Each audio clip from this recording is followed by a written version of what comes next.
Oke, selamat pagi sahabat screening saham. Ah, Kali ini saya akan mengedukasi teman-teman bahwa euforia The Fed akan menurunkan suku bunga itu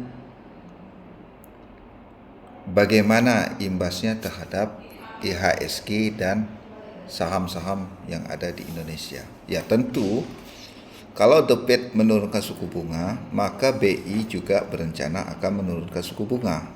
Tetapi sentimen ini apakah menjadi katalis positif atau malah sebaliknya membuat harga akan turun. Jadi begini sahabat screening saham, euforia ini akan digunakan untuk menambah katalis positif jauh hari sebelumnya. Jadi jauh hari sebelumnya. Katakan tanggal 18 September The Fed akan menurunkan suku bunga. Analis memperkirakan itu akan terjadi. Sinyal-sinyal penurunan suku bunga akan terjadi. Di mana suku bunga ini sudah naik sebesar 869% ya dari beberapa kali kenaikan. Kemudian apa? Ini kita berkaca sejak 2019 ada terjadi penurunan suku bunga. Ini penurunan suku bunga garis hitam ya. Garis hitam ini penurunan suku bunga. Dan apa yang terjadi di komposit? Komposit itu dalam penyambutan penurunan suku bunga itu euforianya akumulasi sahamnya juga ikut naik ya. Naik itu ya. Garis birunya juga naik. Garis merah saya contohkan adalah di BBRI. Dia naik 21%. Yang sekarang ya naik dari sejak 2019 itu naik 210%. Komposit kita IHSG udah naik 46%. Di pertengahan di 2019-2020 itu terjadi penurunan suku bunga ya bertepatan dengan terjadinya COVID ya. Jadi penurunan suku bunga ini sangat dalam memang ya. Hampir mendekati 100% penurunannya. Sehingga dikatakan negatif nilainya. Nah, euforia itu membuat orang investor akan mengakumulasi saham-saham ya, saham-saham. Kemudian penurunan suku bunga ini setelah terjadi apa selanjutnya? Euforia ini disambut baik oleh investor yang awam ya, yang awam. Sehingga keyakinan untuk membeli saham di jangka panjang itu akan naik. Tetapi ya, kita sebagai trader juga harus memperhatikan momentum. Momentumnya adalah euforia ini kita gunakan juga untuk mengakumulasi saham. The Fed akan mengumumkan 18 September itu penurunan suku bunga. Tanggal 18 itu maka euforianya akan banyak yang beli. Sekarang ya kita juga harus masuk dong. Jangan sampai ketinggalan juga euforia ini. Pilih saham-saham terbaik menurut Bapak Ibu, disclaimer ya, saya tidak menyebutkan. Setelah itu apa yang terjadi di tanggal 19? Kalau 18-nya di Amerika, tanggal 19-nya euforia kita ya akan beli saham itu. Kalau jadi itu penurunan suku bunga akan beli ya tanggal 19. Tanggal 19 kita akan mulai beli. Akumulasi terus. Bahkan bisa akan naik saham-saham tertentu ya. Bisa 5%-an. Itu cuannya di situ ya. Kalau ditambah dari sekarang misalnya mulai masuknya sampai menunggukan The Fed menurunkan suku bunga itu bisa jadi 10%-an ya untuk saham-saham fundamental. Ini yang akan saya sampaikan. Setelah itu apa yang terjadi? Di saat euforia masyarakat ingin membeli saham ya karena suku bunga turun, disitulah para bandar jualan. Ingat, mereka juga ingin cuan, profit taking. Ini beberapa kali terjadi. Ini contoh ya. Di sini ini garis merahnya, penurunan suku bunga garis merah turun ya. Ini Bapak Ibu bisa lihat ya. Komposit juga turun. Nah, seperti itu. Memang ya di jangka panjang akan memberikan hasil yang positif ya. Tetapi apa yang terjadi ketika The Fed memutuskan suku bunga akan naik? Sentimennya cuma 2 hari ya. Sentimennya 2 hari, 3 hari. Maka harga saham itu jatuh ya. Harga saham itu jatuh. Tapi apa yang terjadi? Naik ternyata ya. Naik lagi harga sahamnya. BBRI juga naik, komposit juga naik. Tidak ada itu korelasi jangka panjangnya antara The Fed itu menaikkan suku bunga maka harga saham akan jatuh. Enggak. Malah euforia begitu suku bunga naik, itu yang ditunggu itu adalah euforia The Fed akan menurunkan suku bunga. Paham ya? Ini yang paham tolong di share aja ini logika ini. Jadi mulai penurunan suku bunga nanti saham akan naik. Itu ya, saham akan naik hari pertama. Hari kedua boleh jadi naik. Bapak Ibu juga harus profit taking. Euforia kepercayaan diri membeli saham itu tolong ya. Ketika The Fed menurunkan suku bunga itu bukan waktunya yang tepat untuk beli sebenarnya ya. Tetapi waktu yang tepat untuk jualan. Karena apa? Akan ramai pembeli. Akan ramai pembeli yang membuat harga akan naik. Itu supply and demand. Begitu kepercayaan diri investor ingin membeli ya, ingin membeli banyak, maka saham akan naik. Itu sebenarnya adalah kesempatan untuk menjual. Jadi akumulasinya harusnya dari kemarin ya. Seperti itu Bapak Ibu. Jadi saya akan contohkan di Bapak Ibu mungkin masih ingat dengan euforia saham Goto. Saham Goto itu akan di apa ya? Akan dibeli lah ya, diakuisisi oleh TikTok. Apa yang terjadi? Informasi itu ditebar terus ya, sehingga membuat kepercayaan diri investor, ini saham akan bagus, akan bertumbuh, akan berkembang ya. Karena akan diakuisisi oleh TikTok, si Goto. Padahal yang diakuisisi sebagian anak usahanya ya, Tokopedia-nya ya. Tetapi euforia itu berlanjut terus sampai saham itu ternyata naik sampai 100% bahkan lebih. Apa yang terjadi setelah deal? Nah, ini masalahnya setelah deal. Hari itu deal ternyata TikTok mengakuisisi Goto, Tokopedia-nya deal dengan perjanjian-perjanjian tertentu.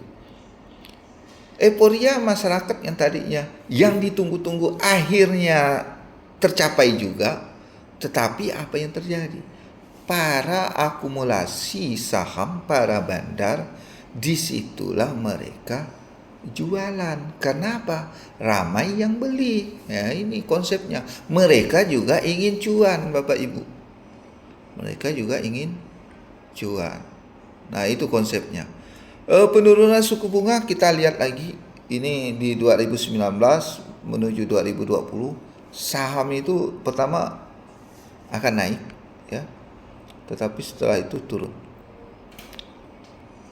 Ini kemudian ini ya 2008 ya Bapak Ibu. Ini tidak ada Covid ini Bapak Ibu. Tidak ada Covid. 2008 ini naik suku bunganya 250%, saham juga mulai naik ya di 750%-an ya.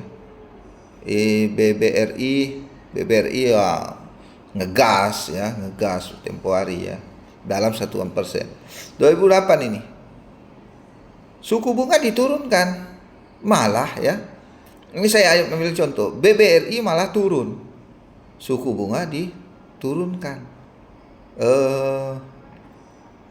Apalagi komposit kita IHSG juga ternyata ikut turun. Ini yang terjadi dua kasus ya. Penurunan suku bunga adalah momentum yang ditunggu-tunggu para investor untuk nanti suku bunga akan turun. Memang apa yang terjadi selanjutnya secara jangka panjang, ketika suku bunganya mulai landai, ini harga akan balik lagi ya. Ekonomi akan jalan. Tetapi Bapak Ibu yang sebagai trader, apakah siap itu menunggu timelinenya 1 atau 2 bulan? Ini saya share untuk mengingat diri saya sendiri. Euforia ini harus siap-siap ya, harus siap-siap bahwa akan terjadi penurunan. Untuk lebih jelasnya saya akan masuk lagi ke jenis saham ya, sebenarnya bahwa terbentuk sebuah pola ya, pola Bapak Ibu. Penebaran FOMO ini digunakan untuk memancing ya para retail, para investor pemula yang hanya mendengar informasi sekilas penurunan suku bunga, oke, naik. Saham-saham pada naik. Tapi apa yang terjadi ketika deal di sini ya, deal ini suku bunga diturunkan. Tapi sahamnya apa yang terjadi? Setelah euforia itu habis, ya yang punya barang mau profit taking ya, jualan nih, jualan. Ya ASG juga turun, komposit juga turun. Ini yang udah terjadi ya. Kemudian yang kita lihat itu ini penaikan suku bunga. Nah ini yang terjadi. Malah setelah dinaikkan suku bunga, memang ya ini penurunan suku bunga. Penurunan suku bunga disambut positif dulu. Tetapi habis itu apa? Endingnya mereka jualan. Kebalikannya, kalau kenaikan suku bunga itu pair yang diberikan untuk investor jualan. Itu bukti ya. Suku bunganya naik di sini, suku bunganya naik itu 2016 mulai ya. Setiap The Fed memutuskan suku bunga akan naik ya, maka saham akan turun. Ya, itu antisipasi kita juga. Tetapi apa yang terjadi? Bahwa saham atau IHSG itu juga akan naik ya dengan waktu yang nggak begitu lama ya. Jadi penaikan suku bunga itu bertahap-tahap. Hari penentuan suku bunga akan dinaikkan ya, hari itu akan ditebar fair, malah sampai IHSG akan turun 3 atau 4%-an ya. Itu fair supaya retail, investor pemula juga melakukan penjualan. Ya bagi investor yang fundamentalis, yang dividen ya santai ya, santai. Karena ini ya, itu tuh sentimen ya, sentimen sesaat saja. Orang akan jualan. Tapi habis itu apa? Ya si bandar yang big money ini akan pungut barang lagi. Yang membuat grafiknya komposit juga naik, IHSG naik. Kemudian ini 2020 ya, penurunan suku bunga ya, bertepatan garis birunya. Ini euforianya disambut positif. Tetapi apa yang terjadi ketika suku bunga mulai turunkan, harga malah turun dalam waktu yang cukup lama. Dan 2024 ini yang kita tunggu-tunggu adalah, yang kita tunggu adalah saat suku bunga sudah di sini ya, naiknya dari start awal ini ya. Apa yang terjadi ketika turun? Suku bunga akan mulai turun. Tanggal 18, tanggal 19 euforia akan pembelian. Sentimen hari itu akan bagus, positif. Tetapi setelah itu apa yang terjadi? Big money akan jualan. Mereka ingin cuan dulu, ambil trade profit taking dulu. Itu seperti itu logikanya. Jadi para trader ya, trading, para investor yang ingin masuk ke saham tertentu ya, baik itu berfundamental atau tidak, momentum suku bunga akan naik ini adalah euforianya kepercayaan diri investor untuk membeli saham. Begitu keputusannya final, suku bunga diturunkan hari itu, atau di Indonesia itu besoknya akan sentimen positif, naik saham. Cuma kita lihat setelah itu 1 minggunya kepercayaan diri akan bertambah, itu beli. Di saat itulah big money akan jualan. Jadi saham-saham akan mengalami penurunan dulu karena udah terbukti 2008 seperti itu, 2020 seperti itu, ada penurunan suku bunga, dinaikkan lagi. Itu ya sahabat screening saham logikanya.